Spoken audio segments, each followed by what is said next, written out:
Hello everyone, this is the Doll Fairy, Madonna.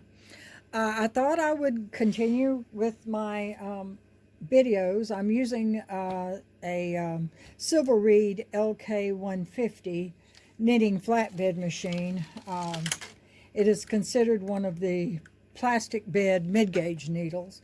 On my first video I did Griffin for you. Hey Griffin, say hi. Well, I didn't do his body. I showed you how I did his hat, and that was number one.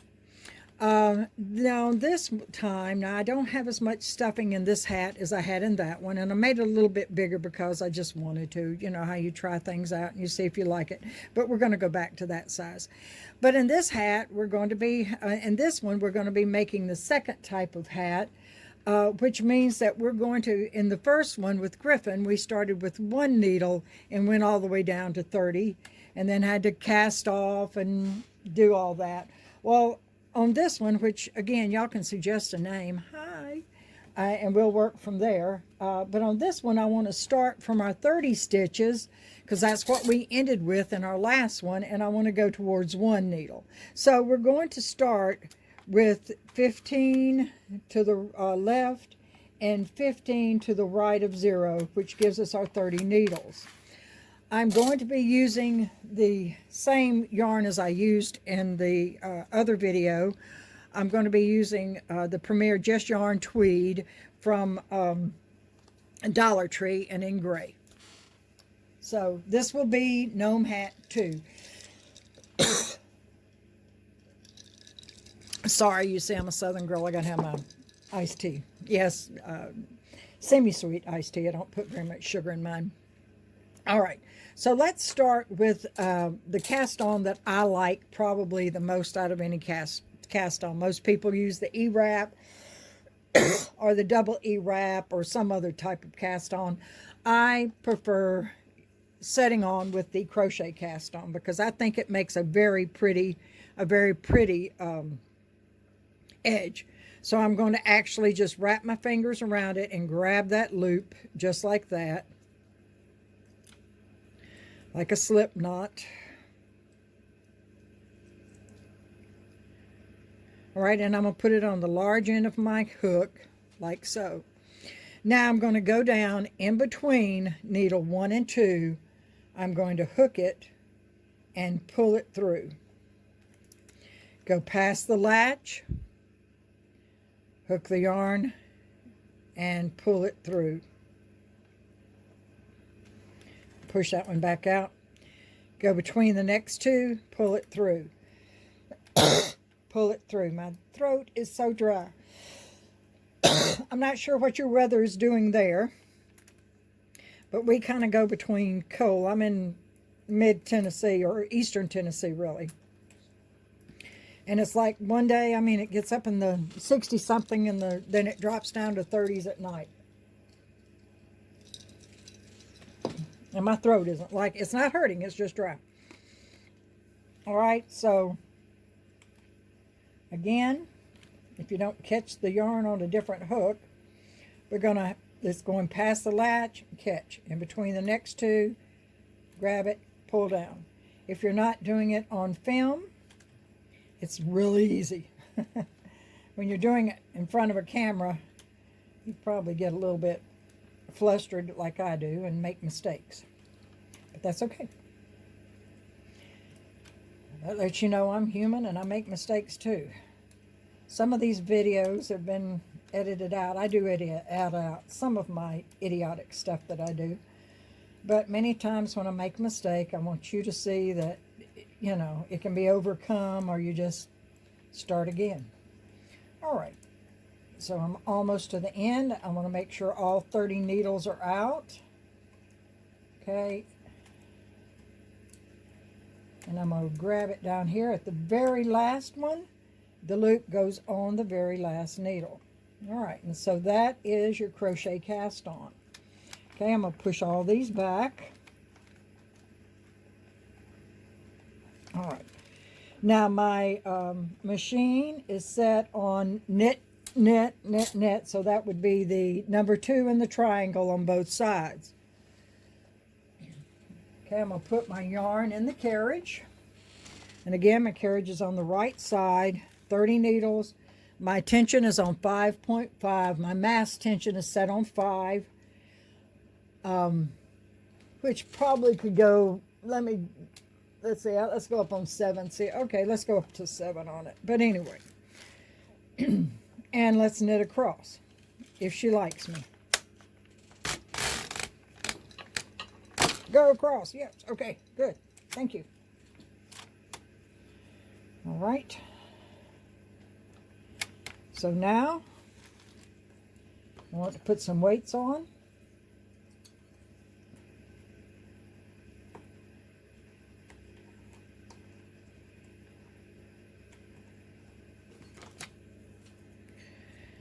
If you haven't purchased more weights, I would suggest if you're going to be using these machines that you purchase more weights. I really like to do a couple, but a row or two before I do put the weights on, but she doesn't always, or he doesn't always, whatever it is, doesn't like to do much without weights. So that's one row. Okay, let's go back across. Okay, 2 rows. All right, so what I want to do is 4 rows exactly like this. So I want to do 4 rows. So that's 2, 3. Okay, and that's our 4 rows. I'm going to get these up a little bit differently. All right, so I have my 4 rows, and what I want to do now is I want to decrease for 1 stitch on the carriage side for all the rows until I get down to 1 stitch.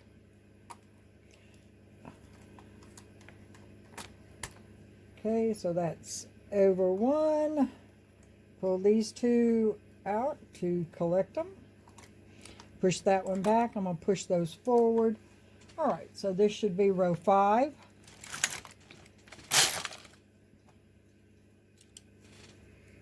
Okay, let me decrease these.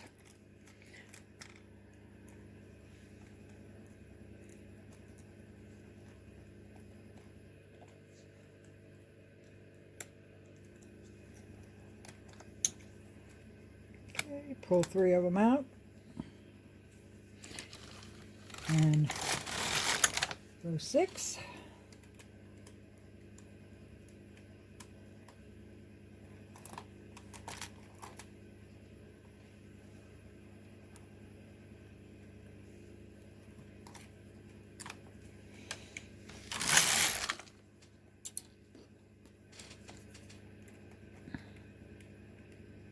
My ball over there is newly wound. I just round it, and it seems like it wants to be a little bit too tight. It always works that way when you want things to work out right, correct? All right, so this is row 8. And what I'm going to do is I'm going to keep on decreasing down until I get 1 stitch. What I'll do is I'm going to go ahead and do this off camera, because I don't think you need to watch me do this for every row.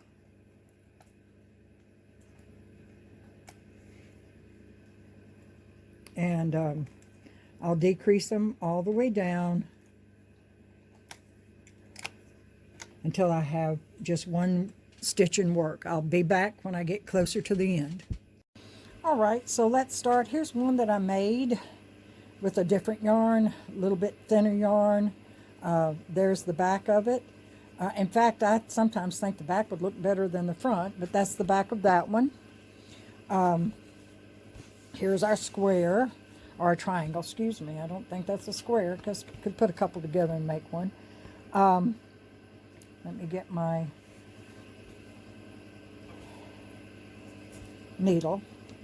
All right, I'm going to just fold it basically in half, except wrong sides together to Kitchener stitch. Wrong sides together for Kitchener stitch. All right, I'm going to take that. I am going to take one of my little plastic needles, and I'm just going to kind of put it together so I can keep it where I want it to be. Using that as a pin.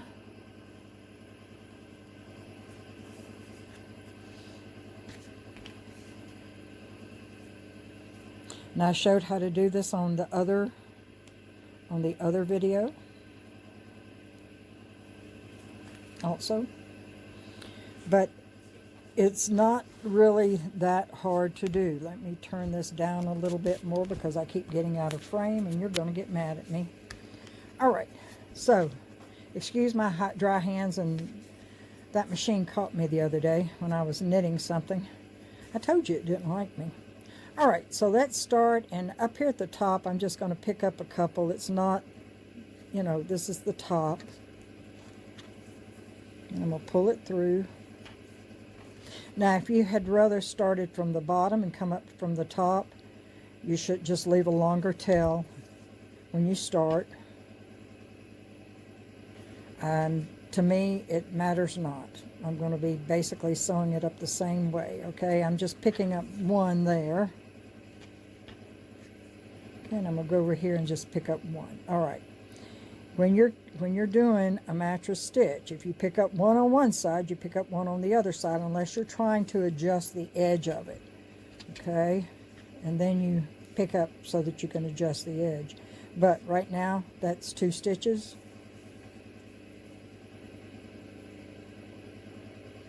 2 stitches. Okay, and I'm just picking up from the edge here. Going in where it came out and going down 2 stitches and pulling it up. Okay, let's pull that a little tighter. Okay, that looks pretty good. All right, go in when you came out, pick up 2, except don't hook it over the top of the gnome head. Okay, go in, pick up 2.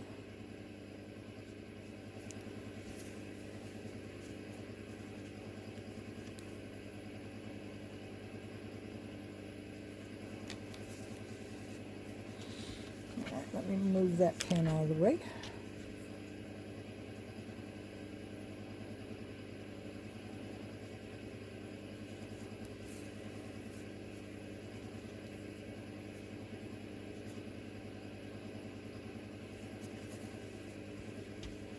That's as simple as it can get. I personally, now some people can do it nicer than other people. I don't like the whip stitch type thing. I like to actually do the mattress stitch because to me the mattress stitch looks nicer in the long run,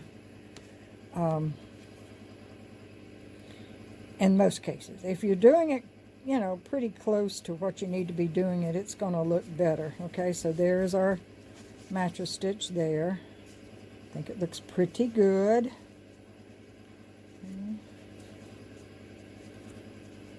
The knitting, of course, I like the knitting to be a little bit on the crumpy side for this because of the fact I'm going to put this at the bottom. Because I want it to, you know, it's a gnome. In fact, I have gone in on some of them. The reason why I made the other one big, and I forgot to do it when I finished, I meant to go in and sew it up and make like a crinkle edge on it when I was sewing it up. And if you're interested in that, just drop me a message in the bottom that you'd like to see me do one that has the little crinkles in it. We can do that when we're knitting it, and just in a couple of places, and it makes a cute crinkled hat. And you can not, you know, like, well, it's kind of like just, you play as you go and make things. That's the way I am. I am a puzzle solver. I've always been a puzzle solver. My mom said that I was grown when I came out. And as much as I loved my mother, I can tell you, I guess I just could, she could do a lot of crafts now. I'll be honest. She was a big crafter, and I loved her to death. But, she always said I was a fixer, that I could, you threw something at me, I could figure out how to fix it. And as a nurse, I think I proved that too. If I could fix it, I tried to. All right, now I'm looking at the ends and I'm saying, oh, that looks a little bit longer. So this time when I go over here, I'm going to pick up 2 over here. But I'm going to come over here and just pick up one. And the reason why is I want them to end up meeting at the bottom. Pick up two over here. Pull it. And pick up one over here. And that was probably me talking and not paying attention to how many I was picking up at one time or the other. Okay, go in the end down here. And go into the end over here. Let's pull that in and go in the end over here. All right. So I'm going to go across.